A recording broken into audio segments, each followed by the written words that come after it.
Your purity is like a rose. This is the rose that you will be giving your husband.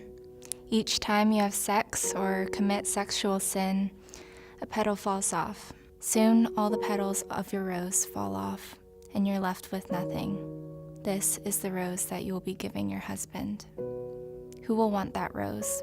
This rose is thrown away. Your purity is like a beautifully wrapped gift.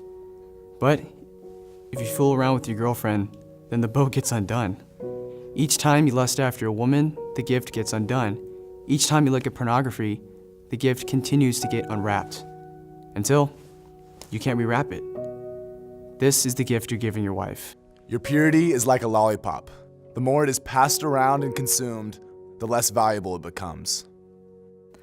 Having sex before marriage is like taking two paper hearts and gluing them together. Except because you're not married, you have to rip the hearts apart, and pieces of the hearts are left on each other. Your purity is like a piece of gum. Once gum has been chewed and chewed, it loses its desirability and usefulness. A piece of your heart will always be stuck to that person, and you'll never be able to give your full heart to your spouse. Chewed gum is spit out and thrown away. Who wants a heart that's been given to others? Your sexual history is for your wife. Your rose is for him. You are your sexual history. Your identity is your virginity. Your purity is for your husband. Your virginity is for your spouse. Your value is your purity. Your sexual sin determines your worth.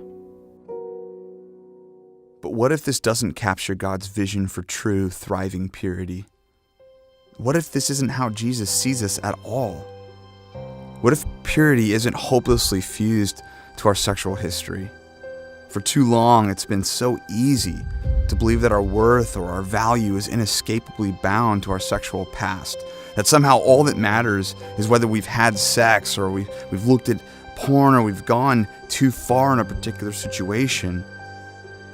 And in a church that's beautifully designed to be a place of grace, healing, safety, and restoration, it can quickly devolve into a factory where we're slinging shame at one another. But this isn't God's heart on the matter. This isn't human flourishing from a God's eye view, from his redemptive perspective. From the creation of the world, we were made to be sexual. In the garden, God called humanity to be fruitful and multiply. We were sexual before we were sinful. We've quickly forgotten this and sometimes believed lies that Jesus wouldn't want us to believe, lies about ourselves, lies about one another. What Jesus did on the cross was all about purity. You see, he took our sinfulness, he took our brokenness, our corruption, he transformed us into something beautiful. He removes all of our shame, all the condemnation. God does not define you by your sexual history. He does not define you by your browser history. He does not define you by the lines that you've crossed in your past. Your worth, your identity, your value, your beauty is beautifully tied to Jesus.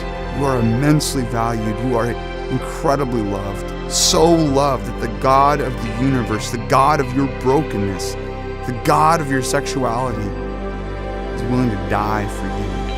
I am not my virginity. I am not used. I am not my sexual history. I am not a metaphor.